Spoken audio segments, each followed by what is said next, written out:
Thor Ragnarok is fun, but it's also a giant tonal mess. To be fair, the film has a consistent, amusing tone, but it's frequently at odds with the story being told. Gone are the days of Shakespearean verbiage, grand though overindulged in Dutch angles, wondrous orchestral scoring, and sincere operatic family tragedy. This trilogy capper is irreverent, slapstick, stilted, flat, and crass. Its director, Taika Waititi, and Marvel Studios have cemented over Kenneth Branagh's respectable, though flawed, foundation and decided to go full Guardians of the Galaxy. You never go full Guardians of the Galaxy! Besides, Guardians of the Galaxy is Guardians of the Galaxy. I did not enjoy it. Maybe it will grow on me. The vast majority of critics disagree with me, about 93% as I'm writing this.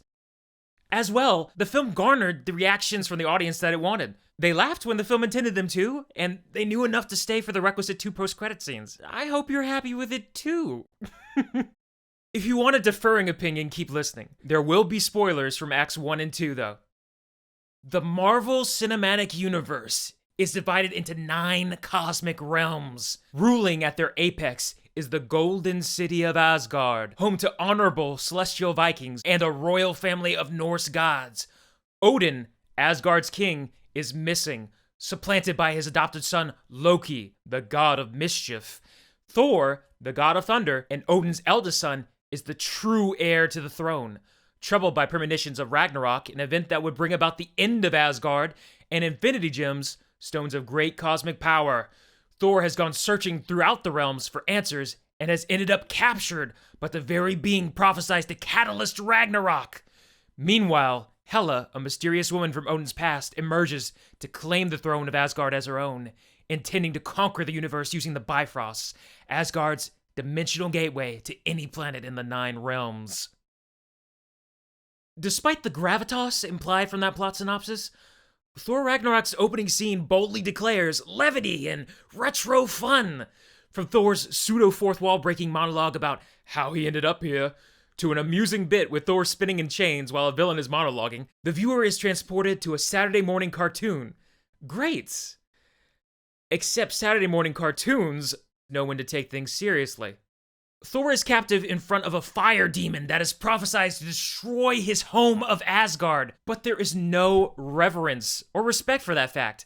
Thor has fundamentally regressed back to his rash and egotistical self from the first film. He mocks a being of immense power and fights him single-handedly, bragging about how things always work out anyway.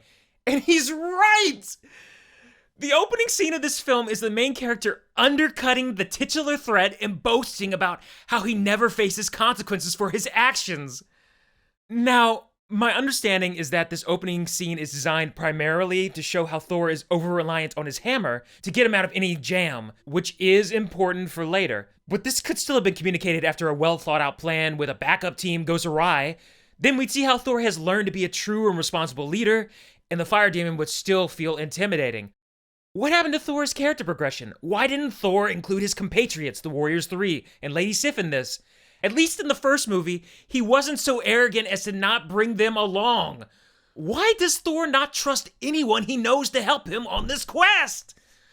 Does he believe his visions wouldn't be taken seriously by his friends, and that it's just his burden to bear? These seem like important character questions that the film accidentally raises with no intention of exploring. Up front, the plotting is sloppy and unsatisfying within the context of the first 2 Thor films, and the film continues to glaze over its own disinterest in the material through its silly sense of humor, almost to say, well, nobody cares about Thor, so let's just throw a party instead. And if you agree with that sentiment, you'll really enjoy Thor Ragnarok. Fans interested in the story threads from the previous Thor films, however, will have mixed feelings. To start off, the promising concept and sinister image of Loki disguised as Odin on Asgard's throne from the end of Thor the Dark World is hand-waved away, amounting to nothing more than a brief, self-flattering skit and a distracting celebrity cameo, reminding the audience through 1 degree of separation to watch Disney and ABC's Jimmy Kimmel Live! This scene with Loki is made even worse by the flat cinematography and staging on display, in addition to questionable background compositing and a washed-out gamma curve that plagues many modern films and commercials. For a retro, colorful $180 million movie, Thor Ragnarok can look quite drab, with certain scenes seeming slapdash. Awkward pauses, modern sarcasm, and lovable clumsiness ensue during a further detour into sitcom territory while explaining a post-credit scene from a year ago. And then Jane Foster, previously played by Natalie Portman, is ridden out of Ragnarok entirely by a few throwaway lines, with somber delivery, despite playing such a major role in the previous Thor films. Thor: The Dark World ended with Thor shunning his royal responsibilities and moving to Earth to be with her. Now they have broken up off screen? This could have gone a long way in explaining Thor's reckless behavior in the opening scene. After all, Jane was influential in instilling humility into Thor during the first movie.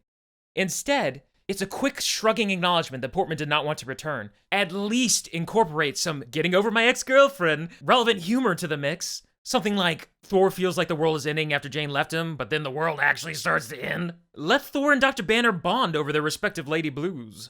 Anyways, the mystery of Odin's whereabouts is also quickly resolved. Anthony Hopkins gives a touching performance, bolstered by the score, and slightly hindered by the rushed reshoots green screen work. The first serious scene.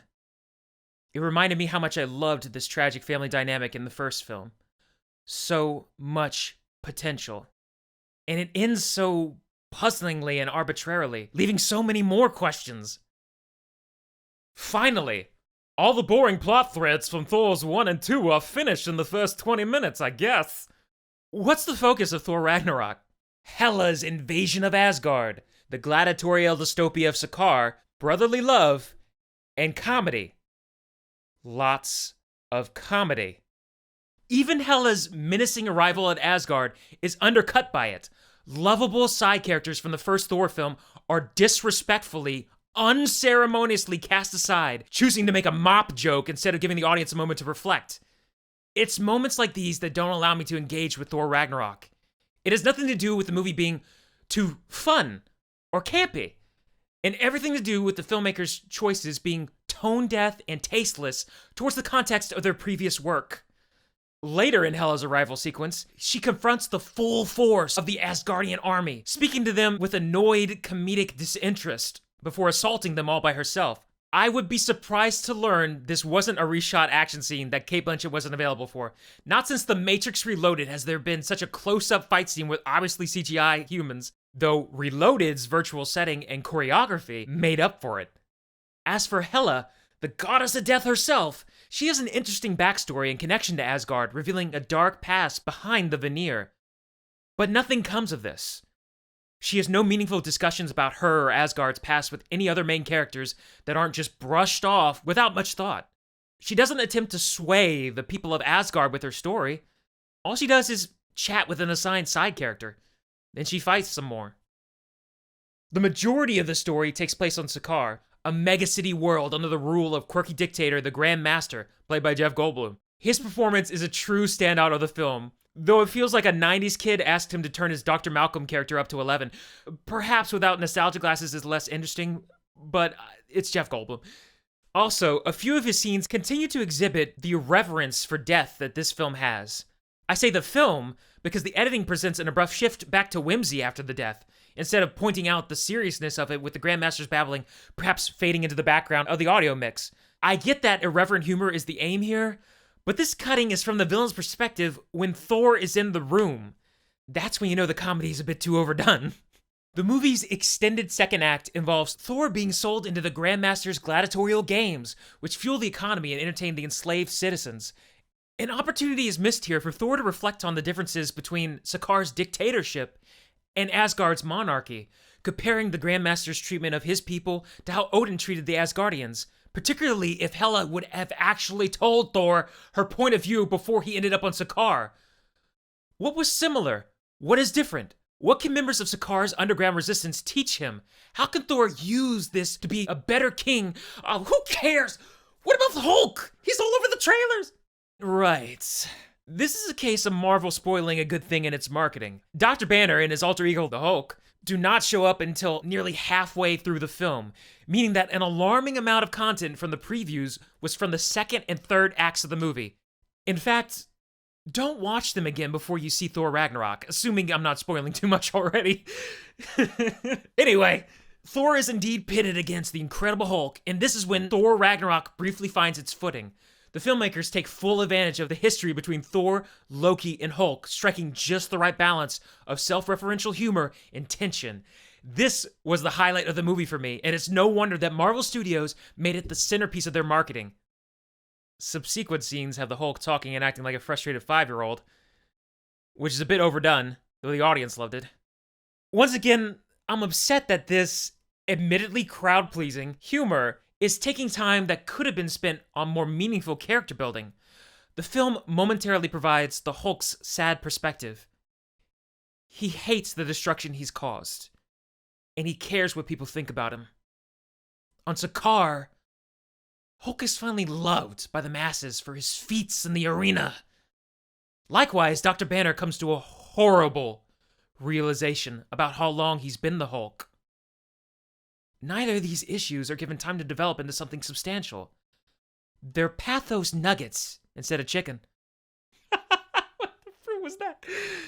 It was good catching up with Dr. Banner after the events of Age of Ultron, though Mark Ruffalo's performance seemed off, a bit more lispy, flamboyant, and effeminate than the previous films, presumably for the laughs, or maybe he can't remember how he played the character years ago. Dr. Banner was reserved and shy, but still confident and assertive when necessary.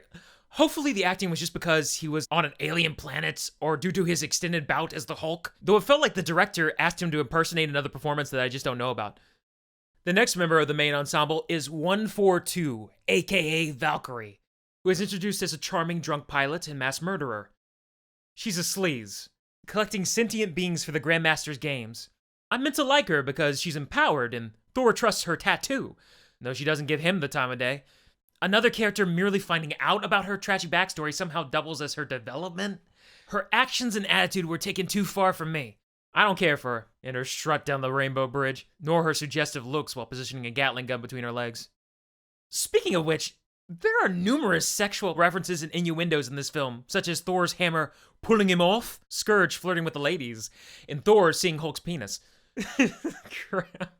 Parents, you may have to explain what an orgy is to your kid, as it's yelled 3 times during an action scene. The Guardians of the Galaxy films push this envelope, and Thor Ragnarok takes it another step forward? Anyways, probably my favorite subplot is the heroics of Heimdall, played by Idris Elba, and his efforts to protect and evacuate the citizens of Asgard. His is the one supporting character from a previous Thor film that is treated with any respect. Thank you, Marvel, for giving me one. Thank you for giving me one.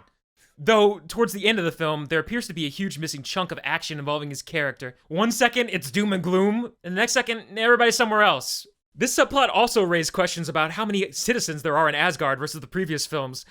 Here, it seemed to have the population of a small town. I probably missed a line about people being put on ships. I'll go with that. As for new side characters, Korg takes the cake, voiced by director Taika Waititi himself. He's a big, muscular, intimidating rock creature with a scrawny voice and mild-mannered aspirations of starting a rebellion on Sakaar. At first, I assumed Korg was just more comic relief in a movie where everyone is comic relief, but by the end of the film, I found him quite lovable and endearing. If the rest of the film were more serious in tone, Korg and the Grandmaster would have been allowed to shine even brighter. Here, another opportunity is lost for Thor to learn something from Korg, and his faith that his people will endure, instead of just randomly later on. There's also the character of Skurge, played by Karl Urban, an Asgardian guard with a nice, though predictable, character arc. All Skurge wants is some respect and recognition. He took a while to grow on me, as I was annoyed that the editors dragged out his joke during the opening action scene. Dude had a shake weight, though I eventually came around, even if his decisions later on are unnecessarily over the top. Eventually, the film circles back to what's important: Thor and Loki's relationship and their family legacy. While also underdeveloped and relegated to an elevator shaft, I appreciated what the writers wanted to accomplish. There is some rushed growth on both their parts. And throughout the film, there is a positive, unifying theme of not letting your past and others' perceptions define your future. Multiple supporting characters break from a cyclical, self-defeating mindset for a greater good.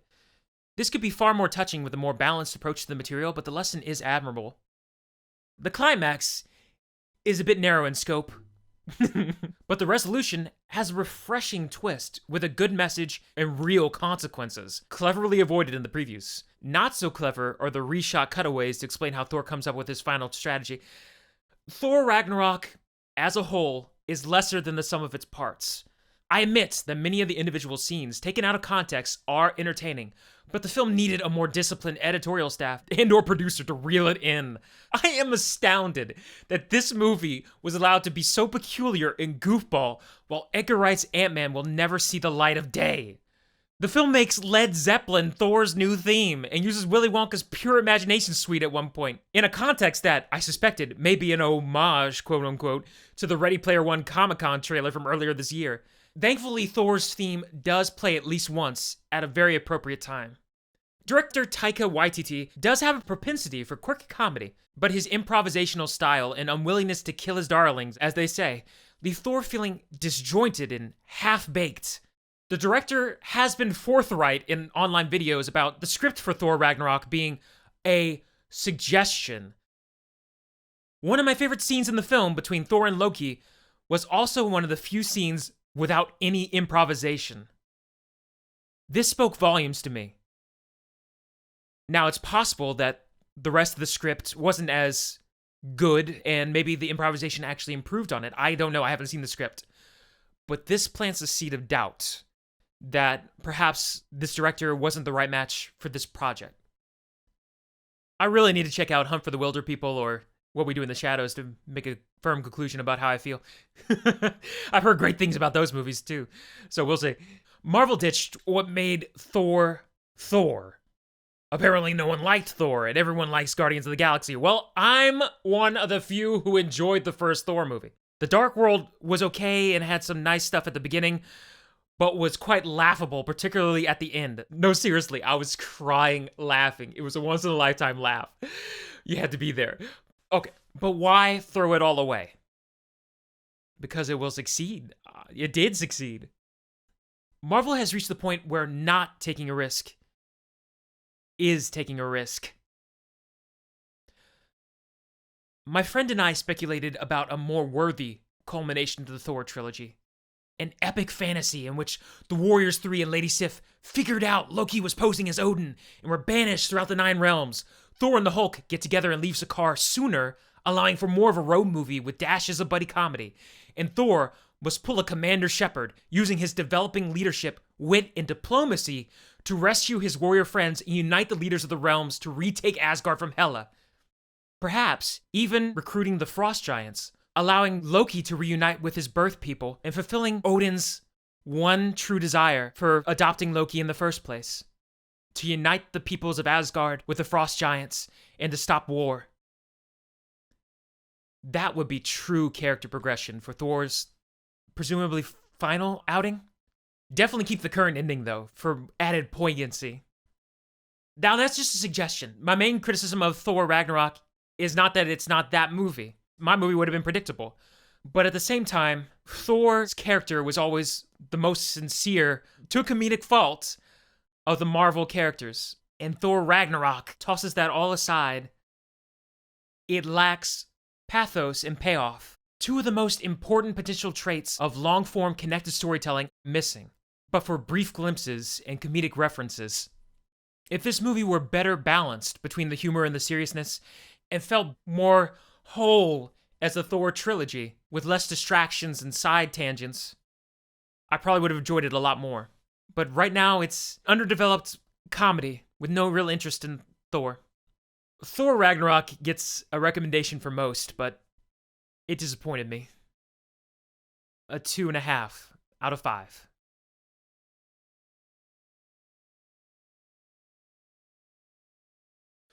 Whew. That got a bit heavy. Did I mention it was a little fun?